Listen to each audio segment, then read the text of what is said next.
हिंदी। तो जो इतने भी पॉइंट्स है मैं हिंदी में बताऊंगा, इंग्लिश में पढ़ के, क्योंकि सिस्टर्स है तो उनको हिंदी में समझ। Sister Hindi, how do you define a disciple? हम एक डिसाइपल को कैसा बयान करते हैं? Who takes his own cross and follow Jesus, जो अपने क्रूस को उठाकर प्रतिदिन यीशु के पीछे चलता है। दूसरा पॉइंट है should be humble, वो अपने आप को उसको नम्र करना है।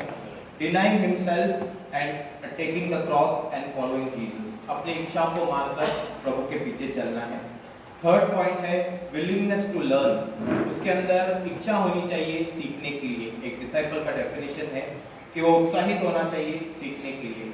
फोर्थ पॉइंट है क्वालिटी ऑफ सर्वेंटहुड, उसके अंदर एक सेवा करने का हृदय होना चाहिए, जो खुद सेवा लेने नहीं लेकिन सेवा करने आया है। एंड और उसको दूसरों के लिए उदाहरण बनना है। He should be an example for others.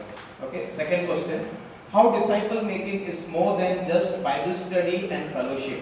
एक चेला बनाना बाइबल स्टडी और संगति करने से बढ़कर कैसा है?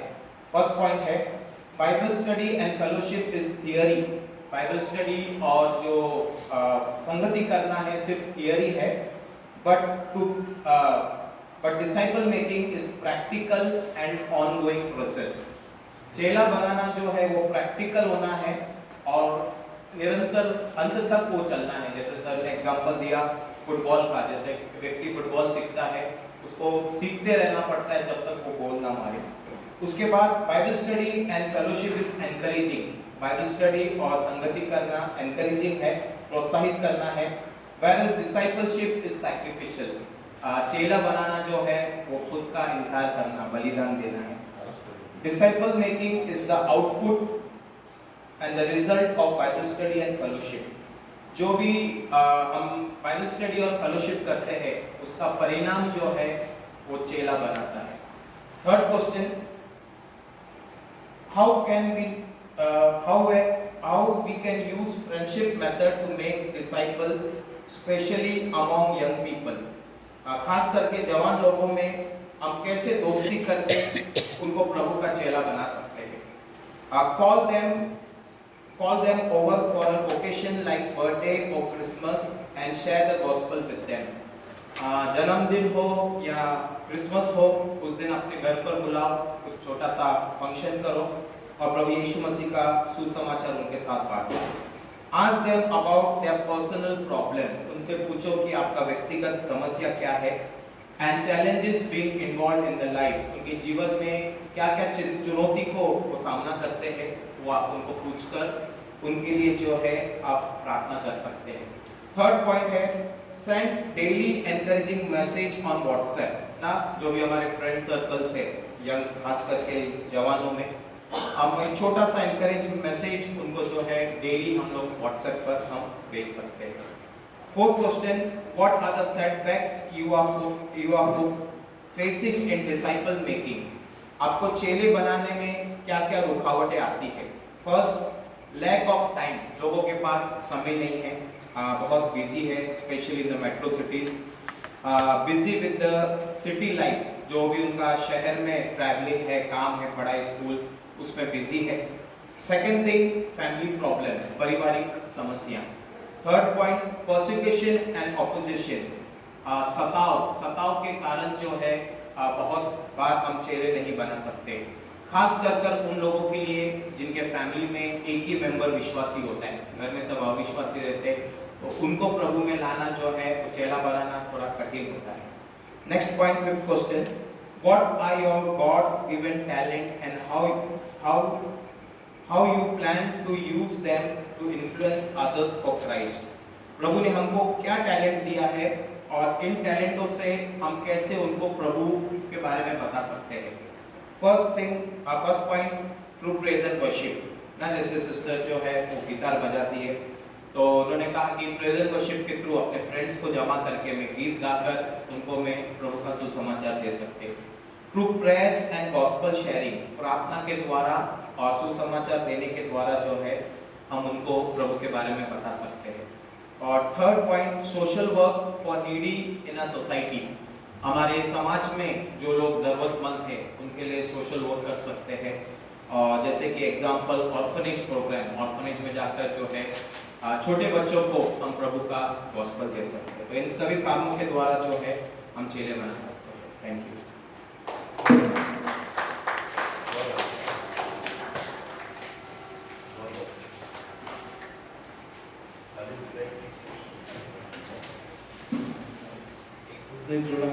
Representing group 3.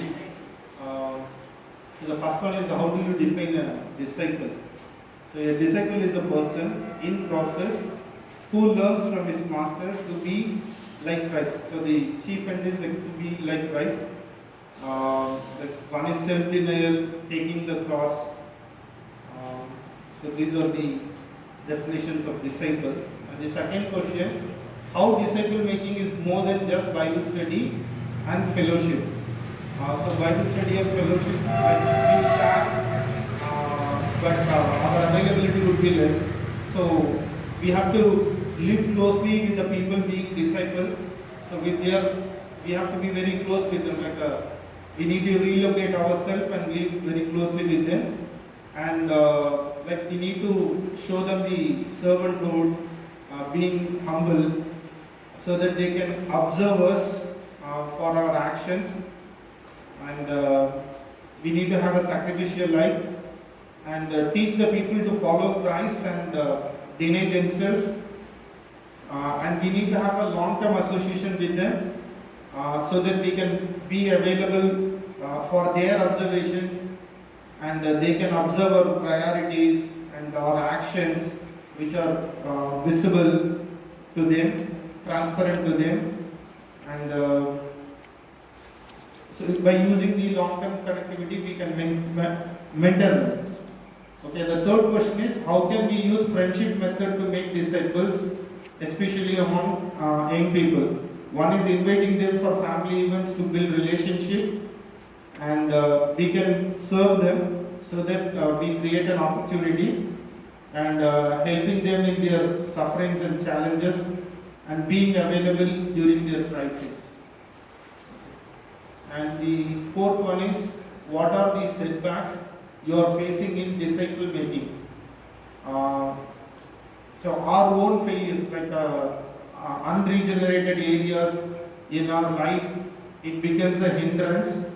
And then lack of humility, like our pride, thinking we are better than others, and not living closely with them so that we are not available for them, and not focusing on Christ, instead focus like making ourselves as a better example. So these are the challenges that we are facing in disciple making. And the last question, since it's a personal pondering question, like we decided not to answer. We will answer first. Application. There are a lot of lessons. Keep it like that. Next group will come. Next group. Number 2.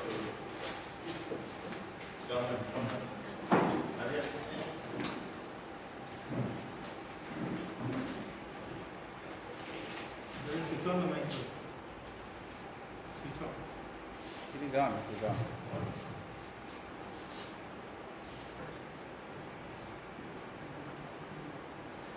Green color. Hello. Okay, praise the Lord. Okay, your first question is, how do you define disciple? I will speak in Hindi, but Hindi में अलग.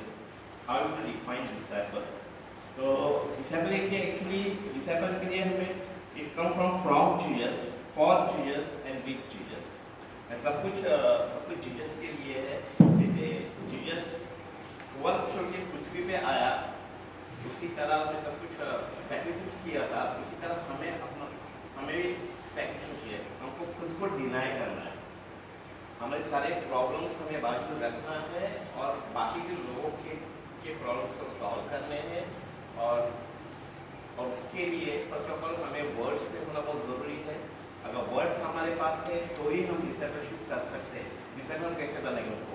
We have to tell words. तो words is very important in our life. तो words होना ज़रूरी है, और words है तो फिर उनके उनके पास ओबीडियंस होना चाहिए, कमांडमेंट्स होने चाहिए, और we have to set an example for Jesus.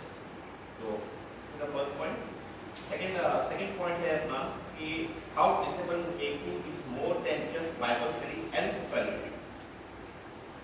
तो ये सेकंड पॉइंट है कि इसे प्रोसेस एडिफिकेशन और मल्टीप्लाई करता है, और ये रिप्रोडक्शन बाइबल प्रोसेस और ये बाइबल स्टडीज एंड फेलोशिप्स ये भी इम्पोर्टेंट है, पर उसके पहले हमें डिसाइपलशिप बनाना बहुत इम्पोर्टेंट है। तब जब डिसाइपलशिप बनेंगे तो हम उनको सिखाने के बाद उन लोगों को एडिफिकेशन होगा उनका, एंड देन हम लोग जो सिखाएंगे वही जाके वो लोग बाहर जाके वही वो जीएस के एग्जांपल्स बना के दे विल बिगिन। जैसे सर ने हम लोग को बताया था यू हैव टू मेक 2 के 4 हो गए, 4 to 8 हो गए, 8 के 16 हो गए, it's the same thing. Bible study और करने के लिए पहले हमें डिसाइपल बनाने के लिए पहले वर्ड्स होना चाहिए, तो इम्पोर्टेंट है, बट डिसाइपलशिप से ही हमारी बाइबल स्टडी और फेलोशिप बढ़ेगा। थर्ड पॉइंट है how can we use friendship method to make disciple especially among young people. ये बहुत इम्पोर्टेंट है और क्रिटिकल है हमारे आज के लाइफ के अंदर, यंग पीपल के अंदर। सबसे पहली बात कि हम लोग जब टीम में डिस्कस किया तो सबसे पहली बात तो counselling. Young people, anyone, not about young people, everyone, counselling बहुत ज़रूरी है उनके लिए, क्योंकि बहुत सारे लोगों को समझ नहीं आ रहा है कि वो लोग क्या करना चाहिए लाइफ में। बहुत सारे अबाउट करियर लाइफ है, फिर बाद में फिर बहुत डिस्ट्रैक्शन है लाइफ में। उसी में और एग्जाम्पल में और वेरी हम लोग ट्रेन से आ रहे थे एंड हम लोग को एक गुजराती फैमिली मिली थी, उनकी वाइफ थी, हस्बैंड थे, उनका बेटा था। आई जस्ट सॉ देम, पूछा क्या कर रहा है बेटा, कुछ मालूम नहीं, बस ये करना है, वो करना है, ऐसा करना है। तो फिर उन्होंने उनको काउंसलिंग किया, इतने एंथुजियाज्म हो गए उनकी फैमिली की बात। तो I think counselling is the best part. फिर फोर्थ पॉइंट है what are the setbacks you are facing in disciple making. जैसे मैंने ये सब पॉइंट्स कवर किए, क्योंकि वही है कि सबसे पहली बात तो टाइम, लोगों के पास टाइम नहीं है और टाइम दे नहीं पा रहे हैं। सेकेंड थिंग कि सब लोग सेल्फ सेंटर्ड है, उनको अपने बारे में ही सब लोग सोच रहे हैं कि मुझे क्या करना है, क्या है, तो वो लोग टाइम दे नहीं पा रहे हैं। सैक्रिफाइस टाइम, पेशेंस नहीं है, उनके पास पेशेंस नहीं है। और सबसे बात तो कि और उसके बाद जो होता है तो वो है एक्सपेंसेस। इसमें मेरे एक्सपेंसेस की भी बहुत ज़रूरत होती है। We are praying everything we get, but expenses भी इम्पोर्टेंट है लाइफ में, तो वो भी है। और फोर्थ है what are God given talents and how to plan to use them to influence other for Christ. ये यहाँ पे तो सबके पास अलग अलग टैलेंट्स है। इनके पास प्रेजेंट वर्शिप के टैलेंट्स है, तो दे कैन यूज गिटार, फिर सिंगिंग है, गिटार है, सिंगिंग है, और वो है। फिर बाद में फिर वी हैव द वर्ड, इनके पास वर्ड है, जो वर्ड है इनके पास, वर्ड की वजह से they can proclaim the Christ. इनके पास हीलिंग पावर्स है, इनके पास टंग्स में बात कर सकते हैं। Someone has and most of the what I have experience with, जो मैं फेस करता हूँ जब मैं जाता हूँ, तो डेमोनिक्स पावर्स बहुत है इंडिया में, not in Mumbai but out of, अगर इंडिया जाके तो डेमोनिक्स पावर बहुत है, तो वो यूज़ कर सकते हैं। डेमोनिक्स पावर उनके जाने के बाद दे ट्रस्ट कि this type is there, and तो वही है। तो this are the things. Thank you very much for giving me some time. Keep it there, like that. Good.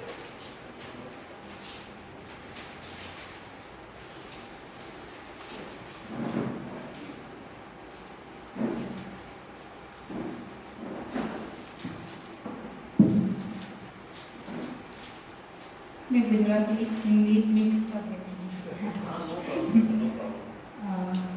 Disciple का डेफिनेशन है, इसमें हम पहुँच चुके हैं। गुजराती सीखना, हिंदी में सीखने वाला, गुजरात अनुसरना એટલે કે ખ્રિસ્તને अनुसरना, इंग्लिश में फॉलोवर, ओबीडियंस आज्ञाकारी, सीखवानी इच्छा रखना, सीखने के लिए इच्छा रखने वाला, પોતાનો નકાર કરીને વધસ્તંભને લઈને ચાલना, खुद का इनकार करके क्रूस को उठा के चलने वाला, प्रभु यीशु जेवा बनना એટલે કે मसीह के जैसा बनने वाला, दास बनीने सेवा करना, दास बन के सेवा करने वाला, वो उसमें पहुंच लिखे। सेकेंड, बाइबल अभ्यास અને સંગત કરવું એ કરતા શિષ્ય બનાવવું એમાં શું વિશેષ છે? पहले खुद चेला बनना है और बाद में दूसरों को चेले बनाना है। और सेकेंड, शिष्य बनावा માટે આપણે નમૂનો આપવો, मतलब हम अपना क्या बोलेंगे रोल दूसरों को पेश करना है, जैसे कि यीशु मसीह ने अपने चेलों के सामने रोल मॉडल बने। सारी मित्रता बनावीने प्रभुनो प्रेम बताओ, दूसरों को अच्छा फ्रेंड बना के हम मसीह का प्रेम को बांट सकते हैं। थर्ड, शिष्यो बनावा માટે આપણે મિત્રતા પદ્ધતિનો ઉપયોગ કેવી રીતે કરી શકીએ? ખાસ કરીને યુવાન લોકો માટે આપણે તેઓની સાથે સંગતિ કરી શકીએ। આપણે તેમના જે યુવાન લોકોમાં ઘણા બધા પ્રશ્નો હોય છે, તેઓના પ્રશ્નો જાણીને તેઓને કાઉન્સેલિંગ કરીને અને તેઓના પ્રશ્નોનું નિરાકરણ કરીને આપણે તેઓને ચેલા શિષ્ય બનાવી શકીએ છીએ, તેઓને સુવાર્તા આપી શકીએ છીએ અને વારંવાર આપણે તેઓની મુલાકાત કરીને તેમને પ્રોત્સાહિત કરી શકીએ છીએ। जो जवान लोग हैं उनको हम मिलके उनका जो भी कुछ प्रॉब्लम्स है उनके बारे में कुछ हम उनको सॉल्यूशन बता के और बार बार उनके पास जाके हम बात करके उनको एनकरेज कर सकते हैं।